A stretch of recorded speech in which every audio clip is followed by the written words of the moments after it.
सिवान जिले की राजनीति हमेशा से बिहार की सियासत का केंद्र रहा है। यहाँ हर चुनाव जातीय समीकरण, पार्टी की रणनीति और उम्मीदवार की लोकप्रियता पर टिका होता है। 2025 के विधानसभा चुनाव में भी सिवान सदर सीट एक बार फिर सुर्खियों में रहेगा, क्योंकि इस बार मुकाबले में पारंपरिक दलों के साथ नए चेहरे और नई पार्टियां भी मैदान में उतरने को तैयार है। सिवान सदर विधानसभा क्षेत्र में मुस्लिम मतदाता लगभग 15 से 20% है, जबकि यादव, भूमियार, राजपूत और कोयरी जैसी जातियों का भी अच्छा खासा प्रभाव है। दलित और महादलित वोटर मिलकर करीब 10 से 12% का हिस्सा रखते हैं। अब तक मुस्लिम और यादव एमवाई फैक्टर मिलकर राजद को मजबूत आधार देते रहे हैं, लेकिन इस बार हालात अलग हैं।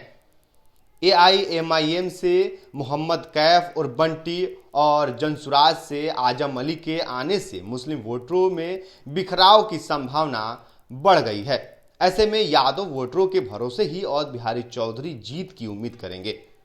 राजद से इस बार भी औध बिहारी चौधरी मैदान में है, जिसका सियासी अनुभव और लगातार संघर्ष उनकी सबसे बड़ी ताकत है। पिछली बार उन्होंने बीजेपी के ओम प्रकाश यादव को बेहद कम अंतर से हराया था, लेकिन इस बार एआईएमआईएम और जनसुराज दोनों मुस्लिम चेहरों को आगे कर रहे हैं। ऐसे में मुस्लिम वोटरों का बड़ा हिस्सा राजद से बिखर सकता है, जो सीधे एनडीए के पक्ष में माहौल बना देगा। एआईएमआईएम का फोकस मुस्लिम बहुल इलाकों पर है, वहीं जनसुराज पार्टी के आजम अली युवाओं और शिक्षित तबके में पैठ बनाने की कोशिश कर रहे हैं। दोनों की सक्रियता औध बिहारी चौधरी के पारंपरिक वोट बैंक में सेंध लगाने का काम करेगा।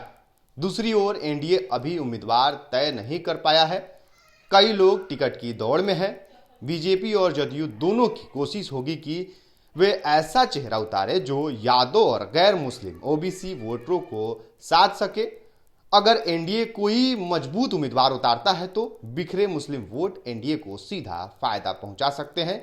एआईएमआईएम और जनसुराज दोनों की एंट्री से मुस्लिम वोट 3 हिस्सों में बढ़ सकते हैं। इससे राजद के लिए पारंपरिक एमवाई कमजोर पड़ जाएगा।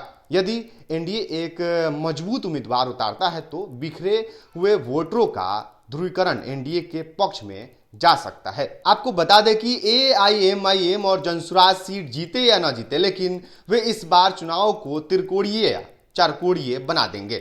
यही वजह है कि मुख्य मुकाबला बेहद पेचीदा हो सकता है।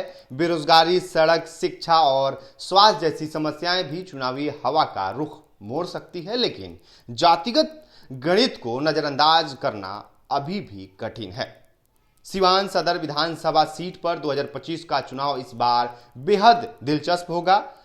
राजद के दिग्गज औध बिहारी चौधरी का सीधा मुकाबला अब सिर्फ एनडीए से नहीं, बल्कि एआईएमआईएम और जनसुराज जैसी नए खिलाड़ियों से भी है। कैफ और बंटी और आजम अली के मैदान में आने से समीकरण पूरी तरह बदल गया है। कहा जा रहा है कि इस बार चुनाव का नारा होगा, कौन कितना वोट काटेगा और किसका फायदा होगा। आपका क्या कुछ प्रतिक्रिया है, कमेंट बॉक्स में जरूर हमसे साझा करें। बहुत बहुत धन्यवाद।